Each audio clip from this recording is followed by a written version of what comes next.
Are you wondering how you can use brand journalism in crisis communications? In this video, we're going to share ideas on using brand journalism to effectively manage a crisis communications situation facing your brand. We're going to use a very specific example of a brand that effectively utilized brand journalism thoughtfully in navigating a very sensitive communications issue to illustrate to you how you can use the strategy should you face a crisis scenario. You won't want to miss this video, as every brand eventually faces a crisis communication scenario that puts your brand reputation at stake. How you navigate these sensitive communication issues can make all of the difference in how the world views your brand and ultimately how it impacts your business for good or for bad.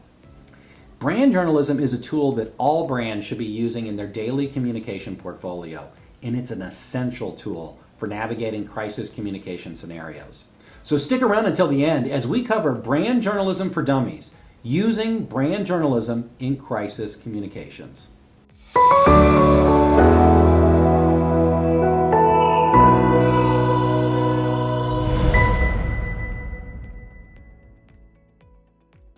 Welcome to StorySMART, the video series devoted to helping you learn do-it-yourself brand storytelling and brand community building to grow your profits and build your brand. This video will provide you with a compelling case for using brand journalism for effectively navigating crisis communications that you might face as a brand. As you know, I'm a passionate advocate for brand journalism, having devoted the last 10 years of my life to becoming an expert by producing thousands of brand news stories and building an industry-leading communications department with a Major League Baseball team that was built on a strong foundation of digital and video storytelling. I formed StorySMART to help others get smart about sharing their brand story using video, the internet, and social media. Brand journalism is the foundational strategy to tell your story and build a loyal audience with your customers. Brand journalism is literally sharing your brand news as a journalist. It is sharing your news as news. It's the same thing as traditional journalism, but you're doing it from the unique perspective that no traditional journalist has. You offer an insider's point of view, and you speak with authority because you're with the source, the brand itself. Today, we all want to go directly to the source to get our information. During a brand crisis, what the brand says and what the brand does is under a microscope. If you've developed a good brand journalism model prior to dealing with a brand crisis, you can navigate out of it using the ethics and process rules that you've already established to share your brand news.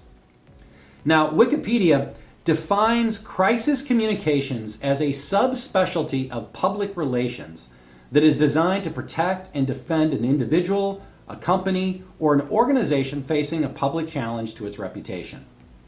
I'm a firm believer that every organization should have a well-defined crisis communications plan.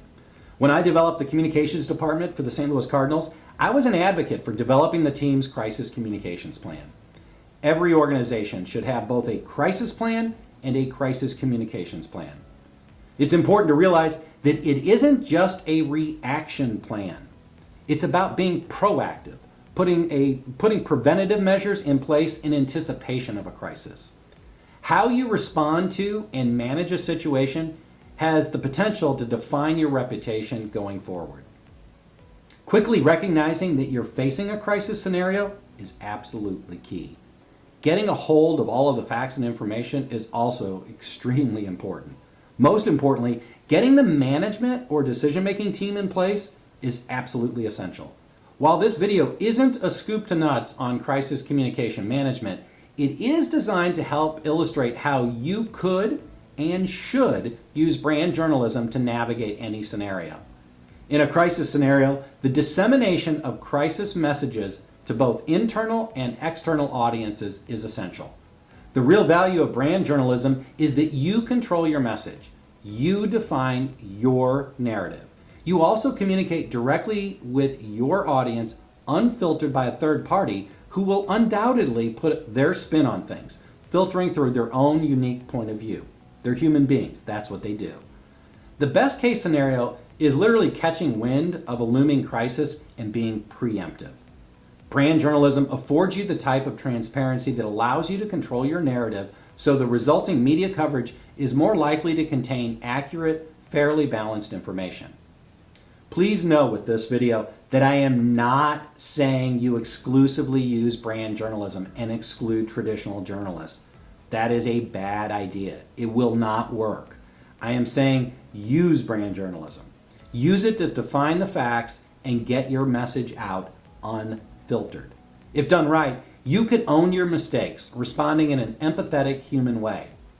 More than owning your mistakes and saying you're sorry, you need to make amends, working to fix the situation. Generally speaking, with a crisis plan, you want to anticipate the crisis, you want to identify and train your spokesperson, you want to have a solid notification plan in place, you want to have good, reliable monitoring in place, and you need to identify all of your key brand stakeholders and have ways of communicating with your brand stakeholders directly in the event that you need to communicate with them quickly. I want to share an example of a real-world scenario that an established brand faced and highlight how they utilize brand journalism to honestly address the situation. It's the type of scenario that no person or organization should have to face, but it happened. It's hard to imagine such a terrible thing, but it's the sexual abuse of children by priests. Having grown up in St. Louis and growing up Catholic, the revelations that priests sexually assaulted children is a painful thought to me. For me, it's hit close to home.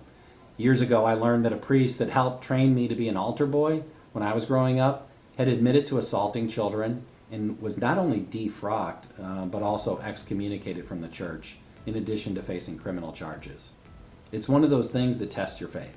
There are a lot of Catholics and former Catholics here in St. Louis. The Archdiocese of St. Louis is, honestly, I think it's one of the largest in the United States. This summer, the Archdiocese released a list of archdiocesan clergy with substantiated allegations of sexual abuse of a minor.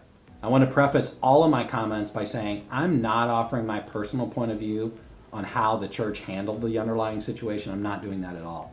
But I am focusing entirely on how the Archdiocese went about the release of the list. With that, I am absolutely offering my professional and my personal perspective on how they went about it.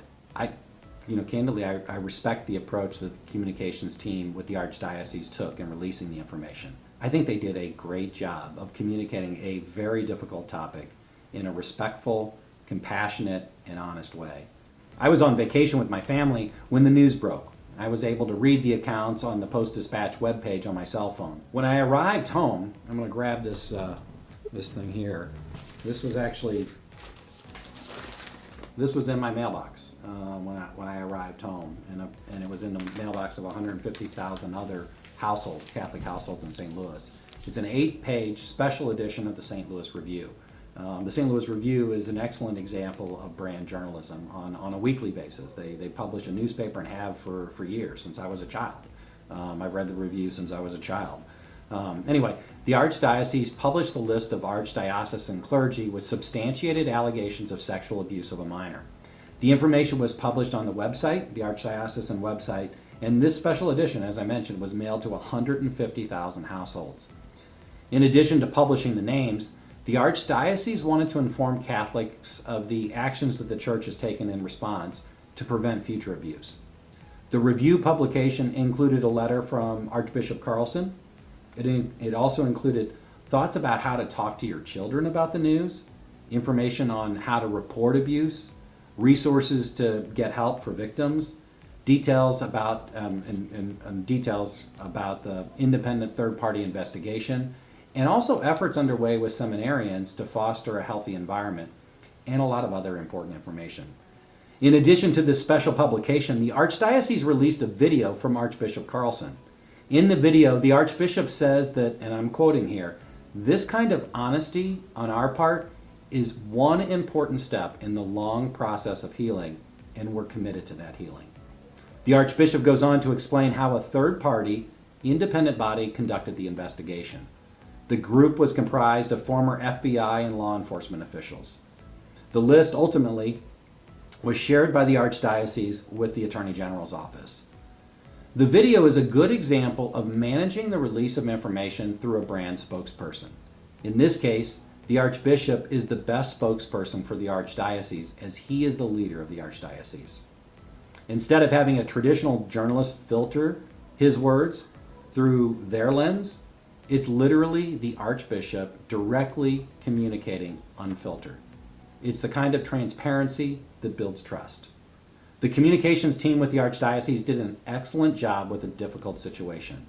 I admire and respect the approach that they took. Having worked in St. Louis with journalists for a long time, this was the right approach. It may not have been easy, but it was the right approach. I have no doubt that there are probably journalists in this town that would take issue with the approach.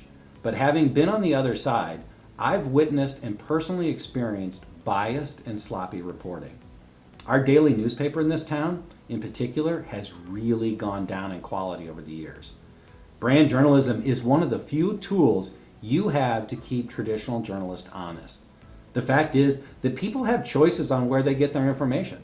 Traditional journalism needs to continue to focus on process and ethics in news gathering to maintain their reputations. They've got to take steps to make sure that this doesn't slip. Unfortunately, we live in the era of content and not context, and that's what journalism provides, right, is context. Unfortunately, I think a lot of these newsrooms are pressuring their journalists to get content, and they're losing sight of context, which means they're saying goodbye to some of the great ethical and process rules that have been in place to ensure good reporting. So anyway, enough of my editorializing about traditional journalism. Having served as the chief communications officer for a big brand, you only have two choices when it comes to dealing with the news media. You either engage or you don't engage. Prior to brand journalism, you likely didn't have the ability to get your message out unless you dealt with the media. So you were forced to deal with them. Now you're not. Now you have choices. You owe it to yourself to use all of the tools at your disposal. At the end of the day, it's your brand and your reputation. It's about your relationship with your customers. Journalists are a means to an end. They're a way of communicating with your customers. As you may know if you've watched prior videos, I believe fundamentally in direct storytelling because we live in the era of search. People want to go directly to the source. If you don't share your story, who will? If you rely on traditional journalists to cover you, you might get some great coverage, but you might not too. Also know, if any reporter covers you, there are likely going to be mistakes in his or her story. It's just a fact. Factual mistakes and poor framing are often the case with journalism. They may be biased or they may have an agenda. Trust me, I've experienced that too many times to count. The level of experience and skills with journalists varies. With brand journalism, you control your narrative and you ensure that all of your important brand news is covered. When you face a crisis situation, brand journalism is a way for you to control your narrative and get your message out. It allows you to get the facts out quickly and communicate sincerely and honestly, unfiltered by any third party. It's just you and your audience. Traditional journalists are part of that audience, on par with the same audience that they serve. I hope you found this video helpful.